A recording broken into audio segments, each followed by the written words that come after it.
Item ಯಾವುದೇ ಇರಲಿ try ಮಾಡಿ ಆಚಿ ಚಿಕನ್ ಮಸಾಲಾ. ಆಚಿ ಚಿಕನ್ ಮಸಾಲಾ. 8ರಿಂದ 10 ಲಕ್ಷ ಜನ ಅಪ್ಲಿಕೇಶನ್ ಹಾಕಿದ್ದಾರೆ, 80 ಕೋಟಿ ರೆವಿನ್ಯೂ ಕಲೆಕ್ಟ್ ಮಾಡ್ಕೊಂಡಿದ್ದಾರೆ. 80 ಕೋಟಿ. ಅದೇ ಸೆಂಟ್ರಲ್ ಅಲ್ಲಿ UPSC ಅವರು ಬಂದು 100 ರೂಪಾಯಿಗೆ ಅಪ್ಲಿಕೇಶನ್ ಕೊಡ್ತಾ ಇದ್ದಾರೆ.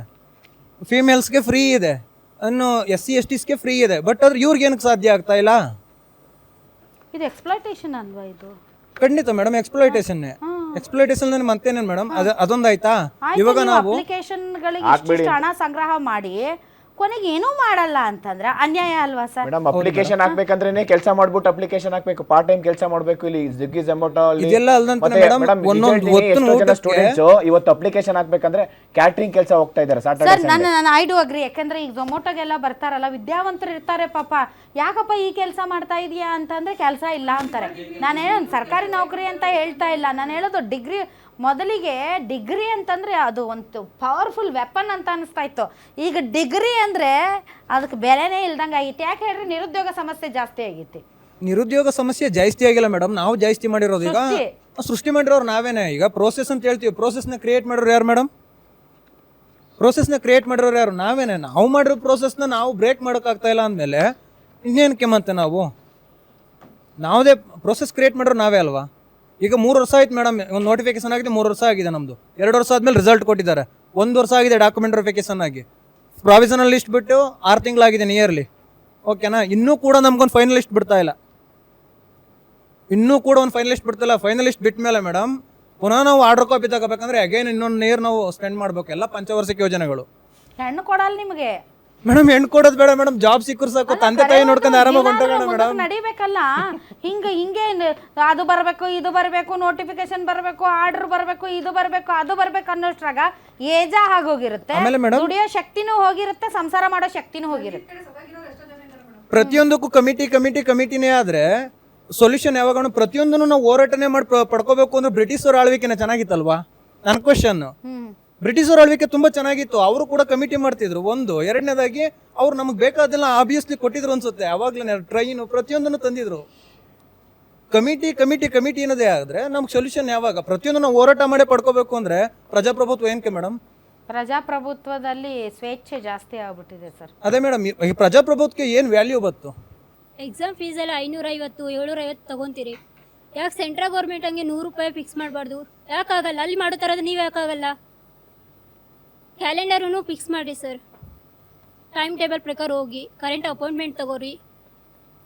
ಅಮೌಂಟ್ ಕಟ್ಟಕ್ಕಾಗಲ್ಲ ಸರ್. ಎಲೆಕ್ಷನ್ ಎಲ್ಲ ಆಗುತ್ತೆ, ಇದಕ್ಕಾಗಲ್ಲ. ಕರೆಕ್ಟ್ 5 ವರ್ಷಕ್ಕೆ 5 ಇಯರ್ಸ್ ಎಲೆಕ್ಷನ್ ಮೇಲೆ ಕರೆಕ್ಟಾಗಿ ಬರ್ತೀರಾ, ಮನೆಗೆ ಬರ್ತೀರಾ? ನಾವೇ ಪ್ರೊಟೆಕ್ಟ್ ಮಾಡಂಗಿಲ್ಲ ಮೇಡಮ್ ಅವರೇ. ನಿನ್ನೆ ದಿನ ನಾವು CM ಅವ್ರನ್ನ ಭೇಟಿ ಮಾಡಿದ್ದೀವಿ. ಈಗೇನು 56,000 ನಾವು ಫೈನಾನ್ಷಿಯಲ್ ಅಪ್ರೂವಲ್ ಆಗಿದೆ, ಅವ್ನು ಕರಿತೀವಿ ಅಂತ ಹೇಳ್ತಾ ಇದ್ದಾರಲ್ಲ 1 ತಿಂಗಳ ಅವಧಿಯಲ್ಲಿ. ಈ 56,000 ಯಾವುದಕ್ಕೂ ಉಪಯೋಗ ಇಲ್ಲ ಅಂತ ಹೇಳಿದ್ವಿ ನಾವು. ಯಾಕಂದರೆ ನೀವು ಕೊಟ್ಟಿರ್ತಕ್ಕಂಥ ಆಶ್ವಾಸನೆ ಏನು? 1 ವರ್ಷದಲ್ಲಿ 1 ಲಕ್ಷ. ಈಗ ಆಲ್ರೆಡಿ 3 ವರ್ಷ ಆಯಿತು. ಅದಕ್ಕೆ ಕನಿಷ್ಠ 1 ಲಕ್ಷ ನೀವು ಫಿಲಪ್ ಮಾಡಲೇಬೇಕು ಈಗ ತುರ್ತಾಗಿ ಅಂತ ಹೇಳಿದ್ದೀವಿ. ಇದು CM ಅವರು ಏನು ಹೇಳಿದ್ರೆ ಗೊತ್ತಾ ಮೇಡಮ್ ನಮಗೆ?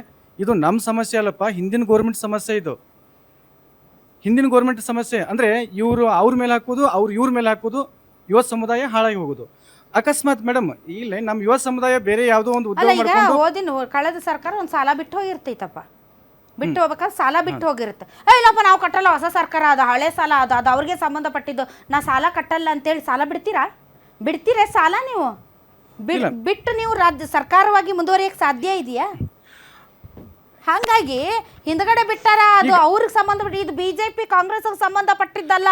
ಸರ್ಕಾರ ಅಂದ ಮೇಲೆ ಎಲ್ಲರಿಗೂ ಸರ್ಕಾರ. ಅದು ಬರೀ BJP ಪಕ್ಷ ಜಗನ್ನಾಥ ಭವನದ್ದು ಇನ್ನೆಲ್ಲೋ ಅಲ್ಲೆಲ್ಲೋ ಕ್ವೀನ್ಸ್ ರೋಡಲ್ಲಿ ಇರುವಂತಹ KPCC ಕಚೇರಿದು ಅಲ್ಲ. ಇದು ಸರ್ಕಾರ, ಇದು ಕರ್ನಾಟಕ ಜನತೆಯ ಸರ್ಕಾರ. ಕಾಂಗ್ರೆಸ್ ಅವ್ರು ಬಿಟ್ಟಿದ್ದಾರೆ, BJP ಅವ್ರು ಬಿಟ್ಟಿದ್ದಾರೆ, JDS ಬಿಟ್ಟಿದ್ದಾರೆ ಅಂತಂದ್ರೆ ಇದು ಏನ್ ನಡೀತಾ ಇದೆ ಈ ರಾಜ್ಯದಲ್ಲಿ? ಅರ್ಥನೇ ಆಗ್ತಾ ಇಲ್ಲಪ್ಪ. ಇಷ್ಟು ಕೆಳಮಟ್ಟದ ರಾಜಕೀಯ ಅಸಹ್ಯ ಅನಿಸ್ತಾ ಇದೆ ಮೇಡಮ್. ಈ ಯುವ ಸಮುದಾಯಕ್ಕೆ ಏನಾಗಿಬಿಟ್ಟಿದೆ ಅಂತಂದ್ರೆ ಈ ರಾಜಕಾರಣ ಬೇಡ ಆಗಿಬಿಟ್ಟಿದೆ ಮೇಡಮ್.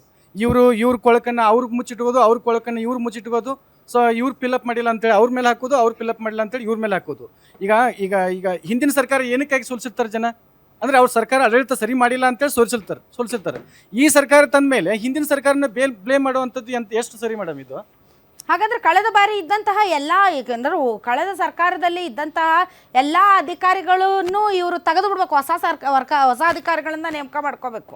ಈ ರಾಜಕಾರಣ ಬೇಡ ಕಳೆದ ಸರ್ಕಾರದಲ್ಲಿ ಇದ್ದಂತಹ ಎಲ್ಲಾ ವ್ಯವಸ್ಥೆನೂ ಬದಲು ಮಾಡ್ಬೇಕು ಅವರು. ಯಾಕಂದ್ರೆ ಅವ್ರು ಇದ್ದಿದ್ ಕಡೆ ಇವ್ರು ಇರಬಾರ್ದು, ವಿಧಾನಸೌಧದಾಗ ಕುತ್ಕೋಬಾರ್ದು ಅವರು. ಯಾಕಂದ್ರೆ ಕಳೆದ ಸರ್ಕಾರ ಇತ್ತಲ್ಲ, ಅಲ್ಲಿ ಏನು ಇಲ್ಲಾಜಿಕಲ್ ಮಾತುಗಳು, ನಿಜವಾಗ್ಲೂ ಲಾಜಿಕಲ್ ಆಗಿ ಮಾತಾಡುವಂಥದ್ದು ಸ್ವತಃ ಸಿದ್ದರಾಮಯ್ಯನವರು ಕಳೆದ ಸರ್ಕಾರ ಮಾಡಿ ಹೋಗಿತ್ತು, ಹಂಗಾಗಿ ನಾವು ಅದನ್ನು ಫಿಲ್ ಮಾಡಲ್ಲ ಅಂದರೆ ಏನು ಲಾಜಿಕ್ ಇದು? ಯಾವ ಲಾಜಿಕಲ್ ಮಾತಾಡ್ತಿದ್ದಾರೆ ಇವರು? ಸರ್, ನಮ್ಮೂರಲ್ಲಿ ಗಣೇಶ್ಗುಡಲ್ಲಿ KHP ಪ್ರೌಢಶಾಲೆ ಅಂತ ಇದೆ ಸರ್. ಆ ಪ್ರೌಢಶಾಲೆಯಲ್ಲ ನಾವೆಲ್ಲ ಓದಿದ್ದು. ಅಲ್ಲಿ ಈಗ ನಮ್ಮ KPCLನಿಂದ ವಿದ್ಯಾರ್ಥಿಗಳು ಇಲ್ಲ, ಆದರೆ ಸುತ್ತಮುತ್ತ ಹಳ್ಳಿಗಳಿದ್ದಾವೆ ಸರ್. ಉತ್ತರ ಕನ್ನಡ ಜಿಲ್ಲೆ ಹಳ್ಳಿಗಳಿಂದ ಆ ಸ್ಕೂಲಿಗೆ ಮಕ್ಕಳು ಬರ್ತಾರೆ. ಈಗ ಆ ಶಾಲೆನ ಮುಚ್ಚಬೇಕು ಅಂತ ಇದ್ದಾರಂತೆ. ಆ ಶಾಲೆಯಲ್ಲಿರುವಂಥ ಮಕ್ಕಳು ಈ ಪ್ರತಿಭಾ ಕಾರಂಜಿಯಲ್ಲಿ ತಾಲೂಕು ಮಟ್ಟ ಮತ್ತು ಜಿಲ್ಲಾ ಮಟ್ಟದಲ್ಲಿ ಗೆದ್ದು ಗ್ರೂಪ್ ಡ್ಯಾನ್ಸಲ್ಲಿ ರಾಜ್ಯ ಮಟ್ಟಕ್ಕೆ ಎಂಟ್ರಿ ಆದರು.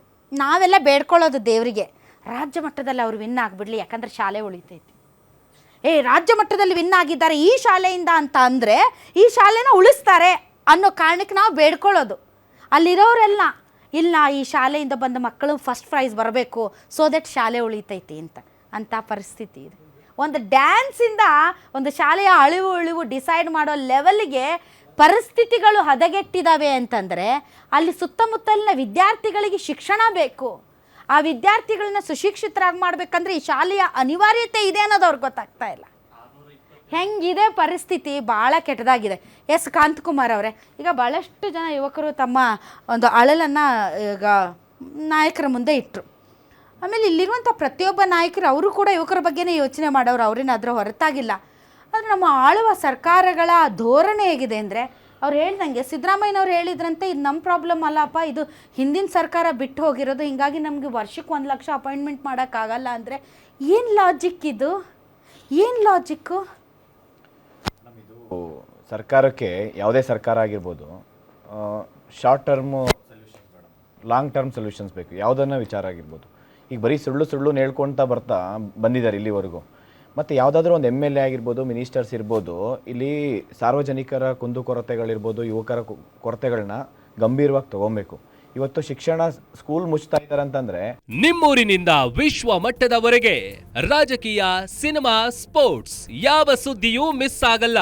ಬರೀ ಸುದ್ದಿಯಷ್ಟೇ ಅಲ್ಲ, ಜೊತೆಯಲ್ಲೇ ಇರುತ್ತೆ ವಿಶ್ಲೇಷಣೆ. ಗ್ಯಾರಂಟಿ ನ್ಯೂಸ್ ನ ಸಬ್ಸ್ಕ್ರೈಬ್ ಮಾಡಿ, ಫಾಲೋ ಮಾಡಿ, ಕ್ಷಣ ಕ್ಷಣದ ಅಪ್ಡೇಟ್ಸ್ ಪಡೆಯಿರಿ.